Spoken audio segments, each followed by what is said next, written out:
اللہ تبارک و تعالیٰ نے قوموں پہ عذاب نازل کیا اور قرآن مجید فرقان حمید نے ان قوموں کے تذکرے بیان فرمائے. بھائی کس لیے بیان کیے؟ کہ ہم عبرت حاصل کریں، ہم یہ غور کر لیں کہ یہ کام ہم نے نہیں کرنا، اس کام سے ہم نے بچنا ہے، ہم نے غور کرنا ہے کہ یہ چیز ہمارے اندر. لوگ کہتے ہیں نہیں جی نہیں، ہم پہ یہ عذاب نہیں آئے گا، بالکل نہیں آئے گا، اس میں شک نہیں.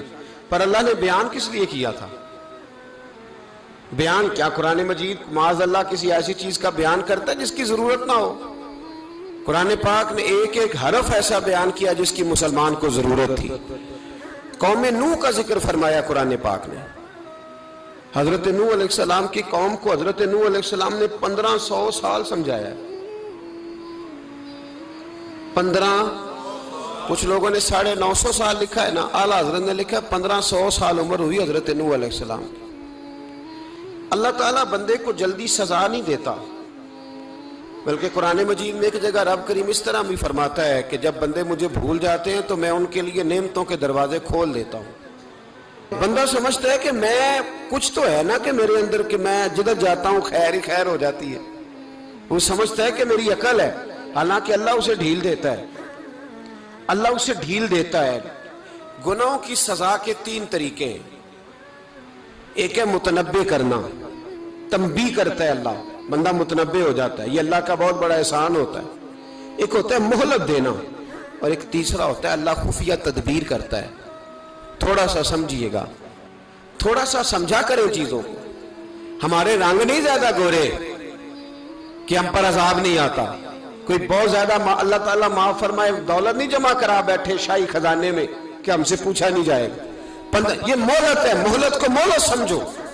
پھر جب پکڑ آتی ہے نا اللہ کریم کی، میں نے دیکھا ہے کروڑوں روپیہ، 6 اولادیں. ایک شخص کے بچے باہر سے آ رہے تھے، وہ بندہ بیمار تھا. مجھے کہنے لگا حضرت جی دعا کریں میں ان کے آنے سے پہلے مر جاؤں ورنہ آ کے مجھے مار دیں گے. دعا کریں. اتنی بے سکونی، کروڑوں روپیہ پڑا ہے تو یہ عذاب نہیں؟ کوئی ضروری ہے کہ پتھر ہی برسیں گے تو سمجھ آئے گی؟ یہ جو سگا بیٹا بوڑھے باپ کے قریب سے گزر جاتا ہے، سلام نہیں لیتا تو اس کو عذاب نہیں سمجھتے؟ یہ جو امت کی بیٹیاں، امت کی بچیاں، ہماری بچیاں ایک سال کے اندر 75 76 ہزار بچی ایک ڈویژن سے بھاگ کے شادی کر رہی ہے، اور ایک صوبے سے. تو اس کو آپ اللہ کا عذاب نہیں سمجھتے؟ یہ معمولی بات ہے. نہیں ہمارے رنگ ہو رہے ہیں، ہم بڑے سمارٹ ہیں. 1500 سال مہلت دی نوح علیہ السلام کی قوم کو. کتنے سال؟ بول کے بتائیے، بول کے دوبارہ بولیے. 1500 سال. کوئی آدمی اپنی سمارٹنس پہ خوش نہ ہو جائے کہ 20 سال ہو گئے میں تو نافرمانی بھی کر رہا ہوں، روٹی بھی پک رہی ہے، میں تو حرام بھی کھا رہا ہوں، پھر بھی سب ٹھیک ہے. 1500 سال مہلت دی. پھر حضرت نوح کہنے لگے اللہ میں نے تو بڑا سمجھایا، نہیں باز آتے. تو رب کریم نے فرمایا کشتی بناؤ. اللہ کے پیغمبر کشتی بنانے لگے تو قوم مذاق اڑانے لگے. اب کیا کرنے لگے ہو؟ اب کشتی بنانے لگے ہو، خیر تو ہے، قوم مذاق اڑا رہی ہے. حضرت نوح علیہ السلام کا آپ نے کشتی بنائی. پانی کہاں سے نکلا؟ نہ بارشیں ہوئی نہ سیلاب آئے. ایک تندور تھا، اس کے اندر سے پانی نکلنا شروع ہو گیا.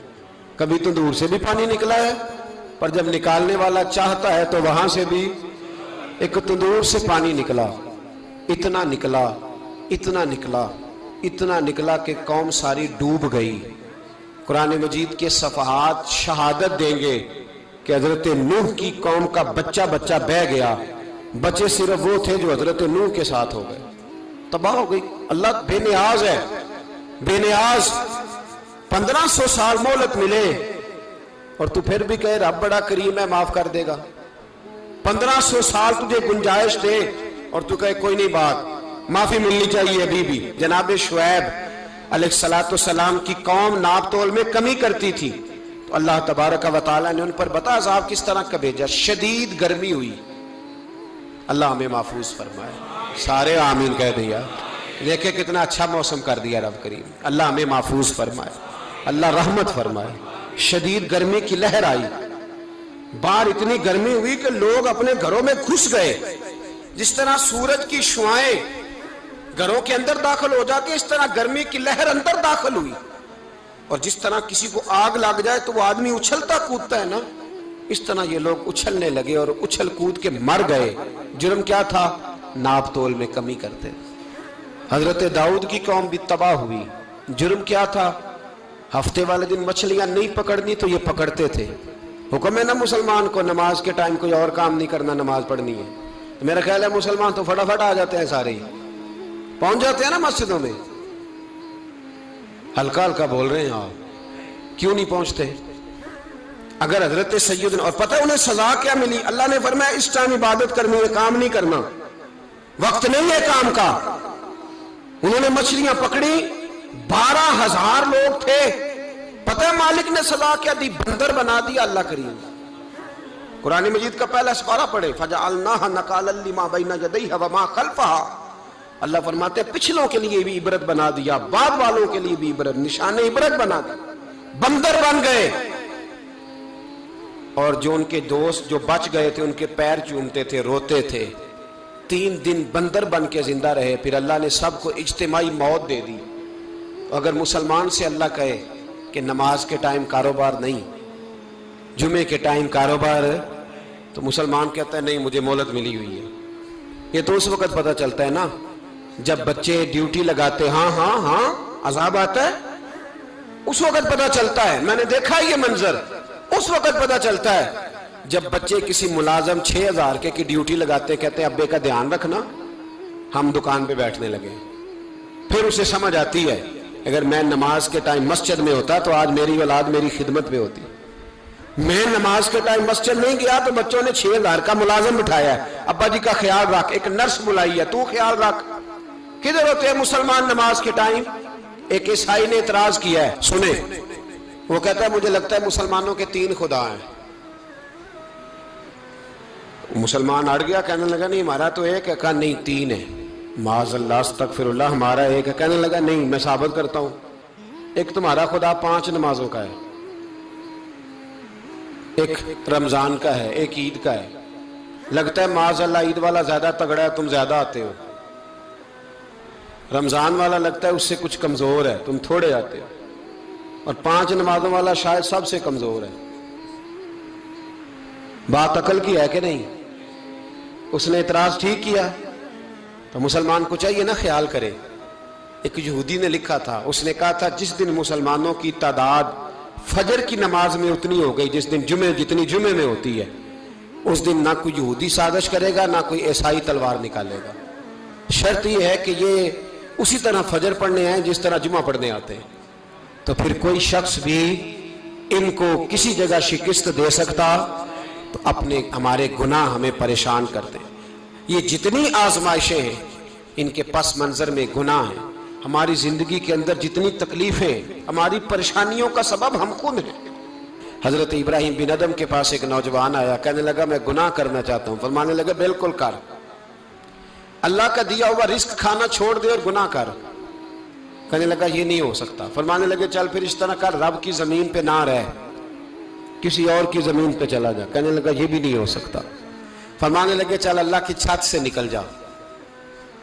کہنے لگا یہ بھی نہیں ہو سکتا. تو آپ رو پڑے. فرمانے لگے پھر جناب اسرائیل جب آئیں تو ان سے کہنا مجھے 2-3 سال کی مہلت دے دے، پچھلی میری گناہوں میں گزر گئی، میں ذرا 3 سال عبادت کر لوں. تو وہ شخص بھی رونے لگا، کہنے لگا حضور وہ مہلت نہیں دیتے، وہ جب لینے آتے ہیں تو پھر لے کے اللہ تعالیٰ نے جب انسان بنانا چاہا نا تو جناب جبریل کو کہا مٹی لے کے آ زمین سے. حضرت جبریل نے مٹی پہ ہاتھ ڈالا تو باقی کی مٹی رونے لگ گئی، اسے جدا نہ کر. تو جناب جبریل چھوڑ کے چلے گئے. حضرت میکائیل کو بھیجا، مٹی لا، مٹی پہ ہاتھ ڈالا تو باقی کی مٹی رونے لگ گئی، چھوڑ کے چلے گئے. جناب اسرائیل کو بھیجا، مٹی پہ ہاتھ ڈالا تو باقی کی رونے لگ گئی، چھوڑ کے نہ جاؤ. تو حضرت اسرائیل فرمانے لگے تیرا رونا دیکھو کہ رب کا حکم دیکھو. وہ لے گئے. جب پیش کی تو رب کریم نے فرمایا اسرائیل جان نکالنے کی ڈیوٹی بھی تیری، تو مٹی کو لے آنا، باقی مٹی روتی بھی رہے تو روتی رہے. جب میرا فیصلہ آ جائے تو پھر اس میں کوئی گنجائش ہم کھاتے بھی اللہ کا ہیں، نافرمانی بھی اس کی کرتے ہیں، زمین پہ بھی اس کی چلتے ہیں، نافرمانی بھی اس کی کرتے ہیں، حکم کسی اور کا مانتے، چھت پہ رب کریم کی رہتے، اس طرح نظام نہیں چلتا۔ میرے بھائی یاد رکھ لو، گناہوں کی سزا ملے گی، زندگی تنگ ہو جائے، یہاں بھی آزمائش ہوگی اور